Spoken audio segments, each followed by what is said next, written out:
It shreds like chicken. Tastes like it too. Hello friends and not yet friends, welcome back to Mary's Test Kitchen and Will It Cheese, the series where I take plant ingredients and apply cheese-making ideas to them, mainly in the form of bacterial cultures and thyme. Today, I'm challenging the omega-3 rich super seed, hemp hearts. That's hemp seeds with the hulls removed. I keep going to this brand because it tastes mild, nutty, and pretty good all the times I've tried it. Like when we made bouncy, delicious hemp heart tofu. Did I just get ripped off? That was 451 grams.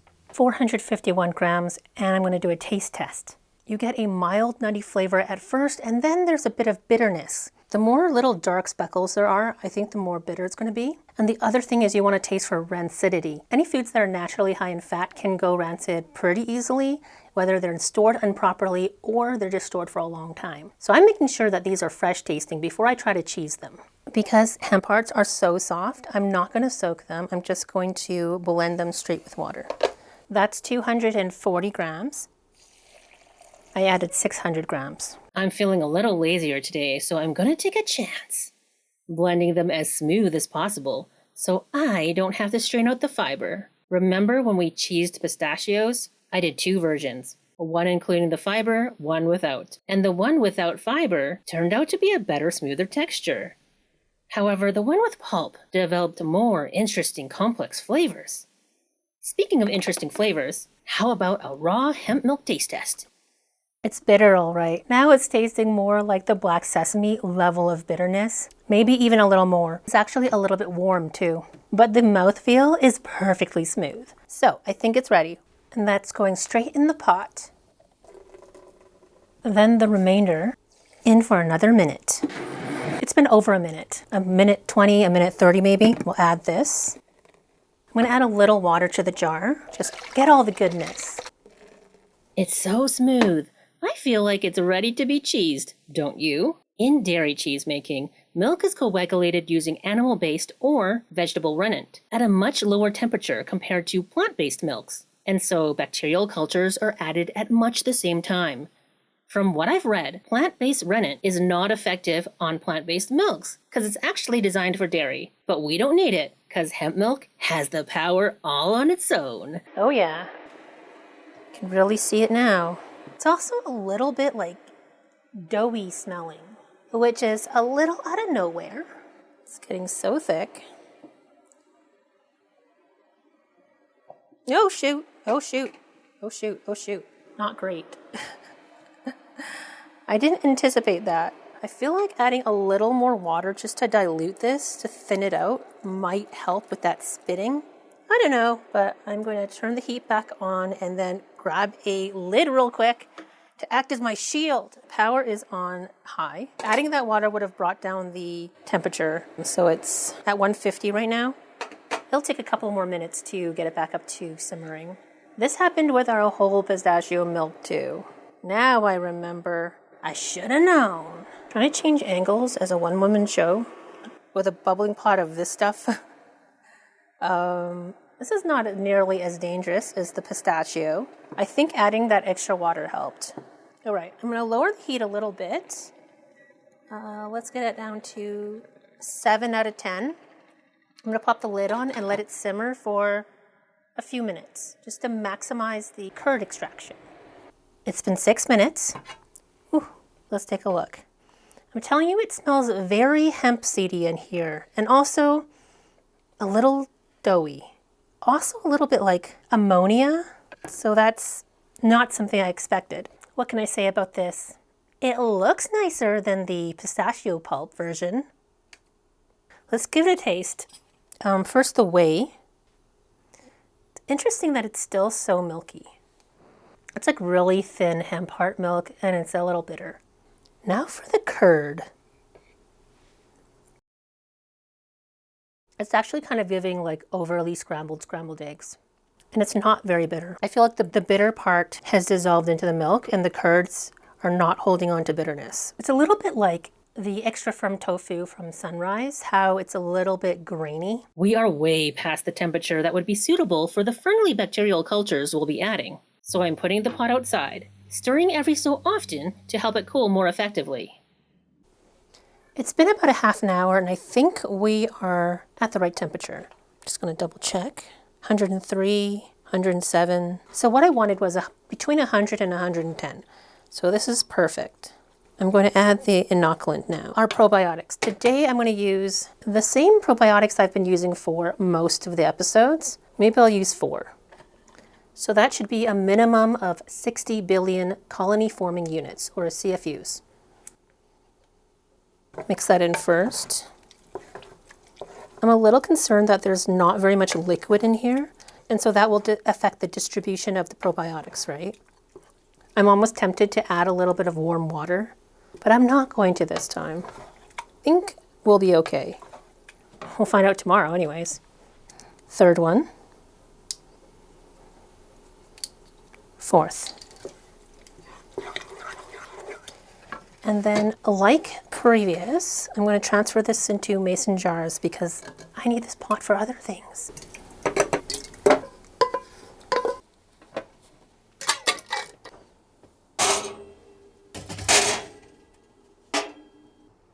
They sat in the oven with just the oven light on.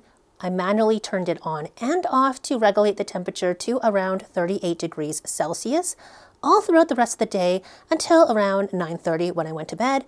Then it cooled down to around 24 degrees. In the morning, 6 a.m., I put them in the fridge. I gave them a taste. It tasted pretty sour, so I put it in the fridge just to pause everything until now. And now it's time to see how the texture has changed, how the flavor has changed. It feels the same. It hasn't gotten like firmer. I'll give it a taste. This is the curds and whey. In this jar, it hasn't separated too much, whereas in this jar, it's more distinct. It's very hemp seedy. The nutty flavor is really strong, and there is sour, like a bright sour note from the fermentation, the lactic acid fermentation. I'm gonna taste the other one. Well, first the whey.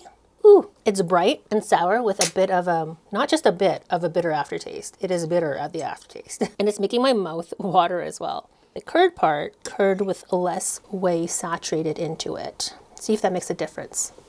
Nope, they're the same. It'll be interesting to see how that changes as these age after I press the curds.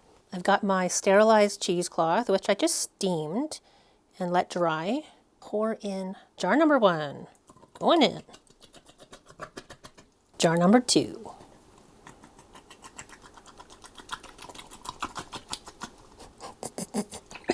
That sounds so funny. Okay. This is heavy.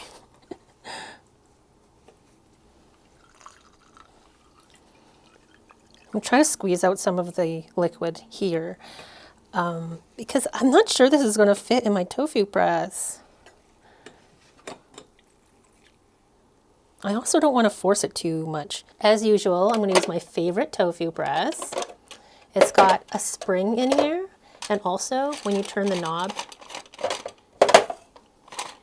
it pushes the whole thing down. It adds more pressure. Anyways, it's been previously cleaned and then sprayed with vinegar and let dry to reduce any surface bacteria and reduce the chance of anything going wrong. First thing is getting in there. Ooh. Come on, you can do it. I believe in you. Maybe we need to make 2 separate blocks. I don't know if we need to go that far. No way. I mean, there's lots of way. There's no... Okay, fine. Fine, I know. I know what I must do. I still don't think I've taken out enough. All right.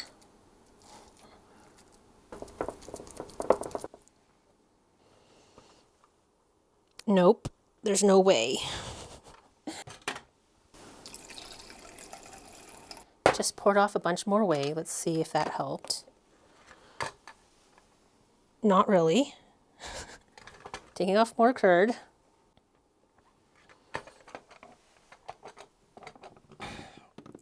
Oh, come on. No, dude. I refuse. Yes. In your face. Limitations. So this is going to go in the fridge after I wipe it down. As for this leftover whey, there's quite a lot. What is that, like 3/5 of a quart maybe? Let's taste it on its own. Lemony, distinctly hemp seedy. The sourness is either counteracting the bitterness or I'm just not noticing it as much. It's like not as potent, not as strong now. Not sure what to do with that, so I'm just going to cap it. 24 hours later. Start with the whey taste test. Ooh, sour. Kind of reminds me of soy whey, actually. What about the whey over here? This whey is much more clear looking. Yeah, it's pretty much the same, but there's like a interesting light cucumber-like flavor to it as well, which I hate, actually. Yeah, this is not the most enjoyable whey I've ever had. Grassy and kind of beany in not a good way either, though. And sour. I'm not sure what to do with this. Obviously, it's full of probiotics. The flavor, I'm not a fan. It was almost kind of like the scent of onion skins. Soybean, but sour and not in a good way. Completely different from how it started out as. But let's just see what we have here. Oh. It's firm and bouncy like tofu, all right? Let's get it on the scale. It kind of is soft in some places and kind of crumbly too. 658, and just so very conveniently we have some bits that we can taste test right away. It's kind of meaty. It's kind of chickeny actually. Texture-wise, like really dry chicken breast. Oh my God, really it is. If we get some salt involved, I'm pretty sure it's going to taste very chickeny. I actually think that was the flavor in the whey that I couldn't identify that I didn't like. Because this is so dry, I almost feel like, I think I'm going to do a salt brine this time. I made this salt solution like in February, so that was quite a while ago. It's fully saturated. You can see salt crystals at the bottom that haven't absorbed or dissolved into the water. That's how you can tell it's fully saturated. So I'm going to pour it in here. I don't know if I have enough. Hopefully I do, but pop it in here. Oh no, oh no. Oh no. Maybe this wasn't the greatest idea. It's crumbling. Look at all those crumbles. How am I going to get this out? All right, so this was 1.5 pounds. Last time we did 15 minutes flipped and another 15 minutes in a saturated whey solution. I actually don't think I'm going to flip it. I think I'm just going to keep it like this for 30 minutes. The previous version was half this size. So I think 30 minutes just like this is going to be fine. All right, this has obviously absorbed quite a bit of liquid because it's popping off the top here. It's taller than when it went in. Ooh, it is crumbly. Oh, no, no, no, no, no, no. Perhaps the salt brine was not a good idea. Check that out. All right. All right, let's get it on here just for handling purposes while I get our sushi mat out. This was steam sterilized. Just gonna do like this.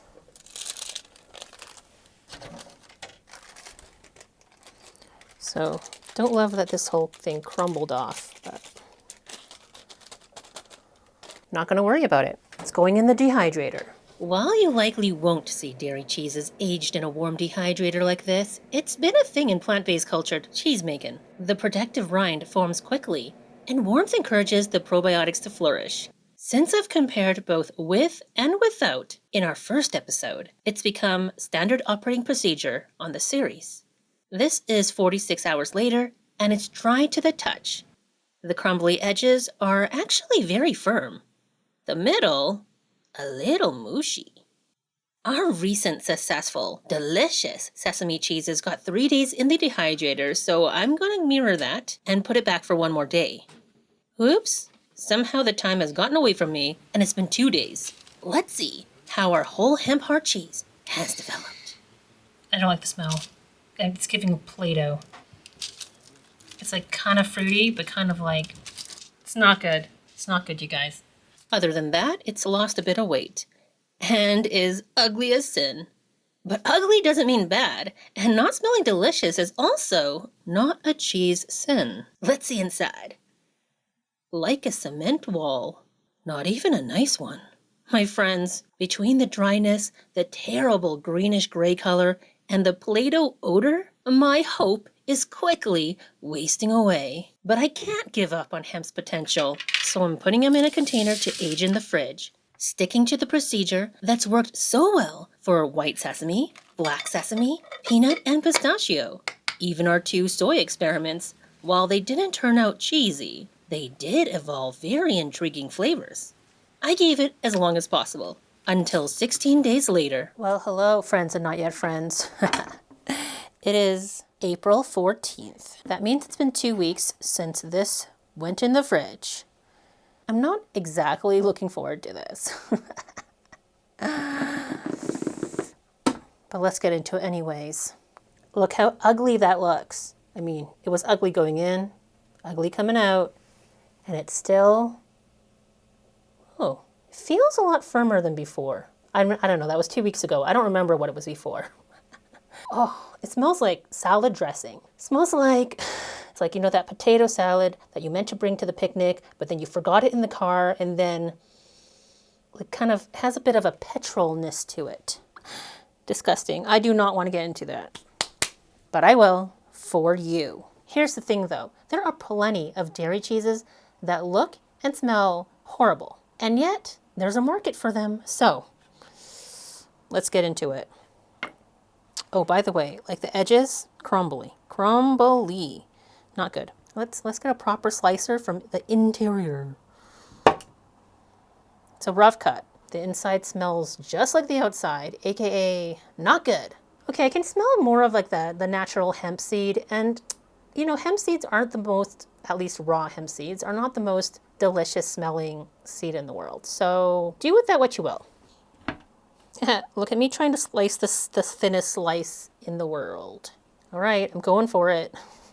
Salty, hempy, a little tangy, not too tangy. Ooh, and there's like a buttery, milky note at the end. No longer tastes like chicken, maybe a little bit. And now it's like so crumbly that it doesn't, I don't know, it's not as choky as before. I feel like now that it's gotten as dry as it has, it's actually better. It's like a powdery dry that kind of falls apart in your mouth and doesn't try to choke you. Unless, perhaps, we go for a thicker slice. Maybe that's... Look at me going for a second slice. Must not be that bad. Okay, I need a little water now. Would I bring this out as like my prize cheese at the exotic vegan cheese tasting party? No. Would I even have it at the vegan cheese tasting party? Also, no. But we've had so many other delicious cheeses that this is just like, hemp hearts are too expensive to be like, oh my God, I'm gonna, on purpose, make my whole hemp seeds into cheese. Unless you have a YouTube channel dedicated to testing these things out. And you just bought 2 new bags of hemp hearts to figure this out. I want to blame leaving in the pulp. Because remember, the hemp tofu turned out so good. Okay, but first let's get this stuff out of the way. I'm going to weigh what we have. 385 grams.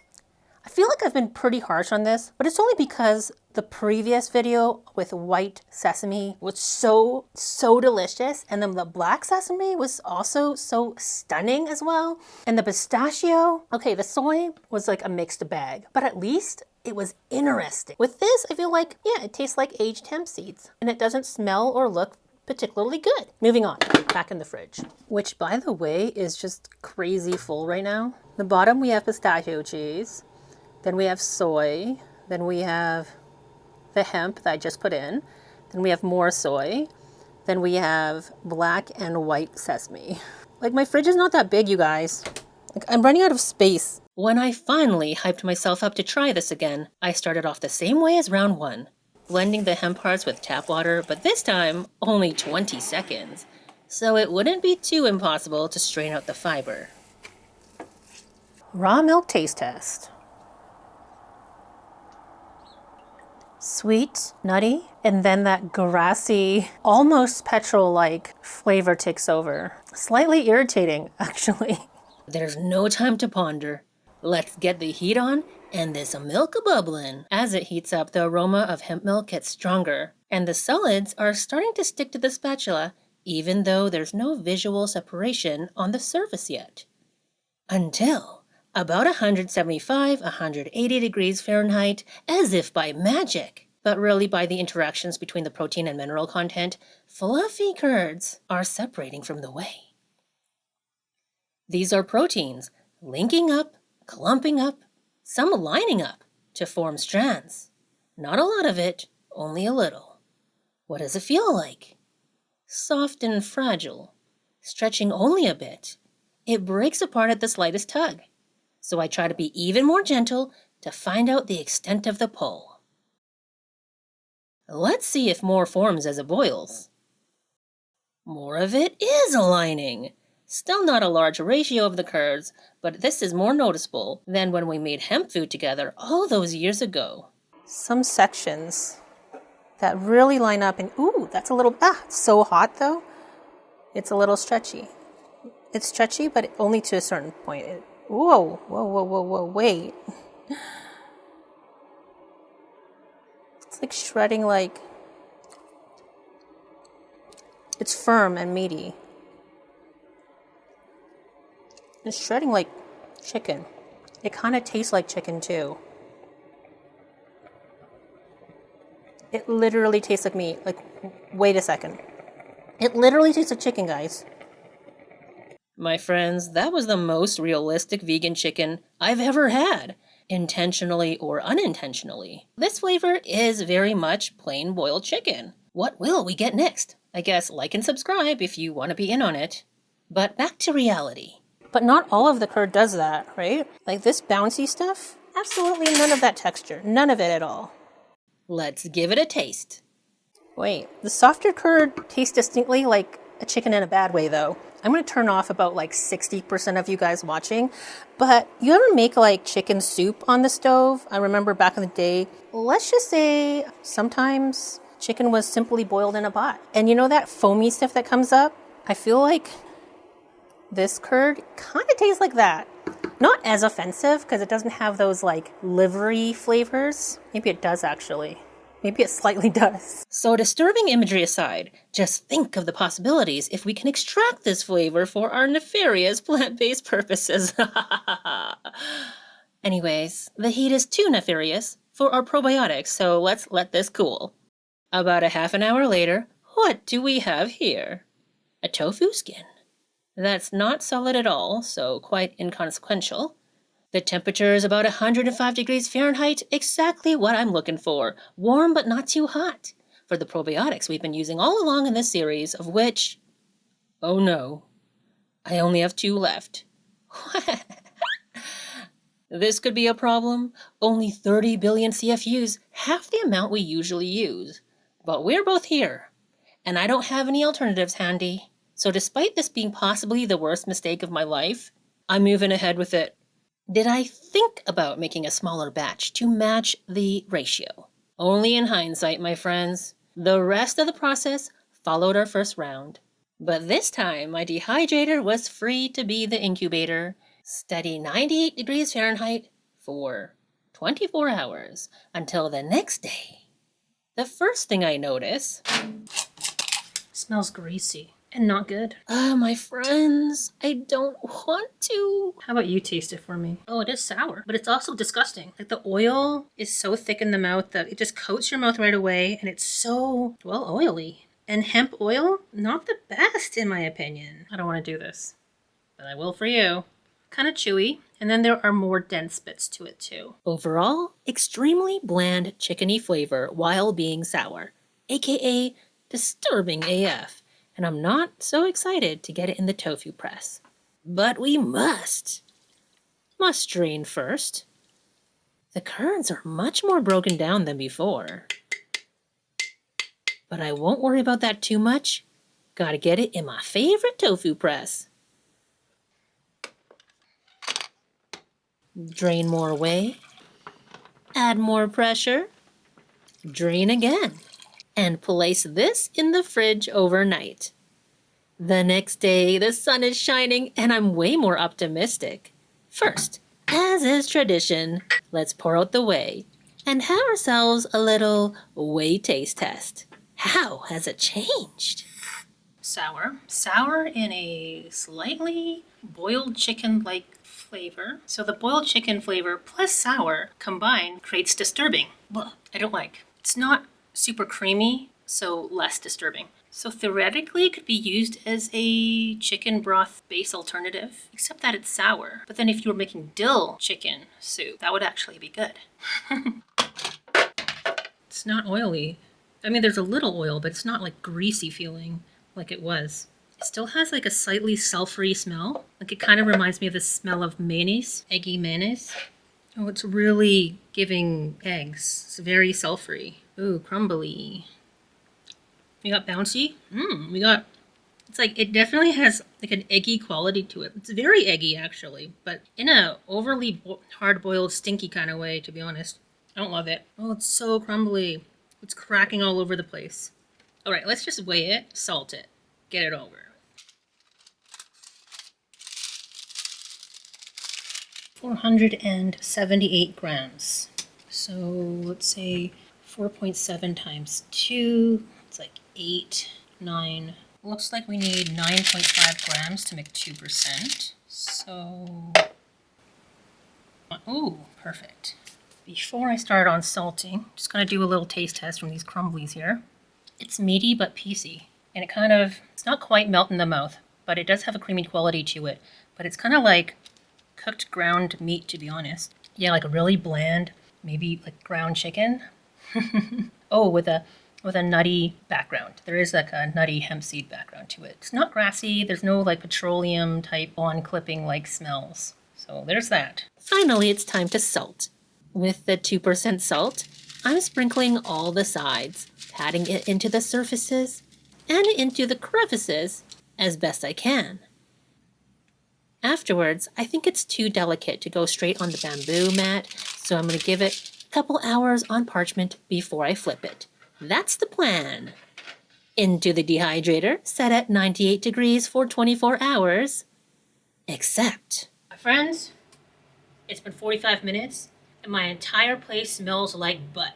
So, we're not doing it. We're just not doing it. I'm so sorry if you were hoping, because I feel there is potential here.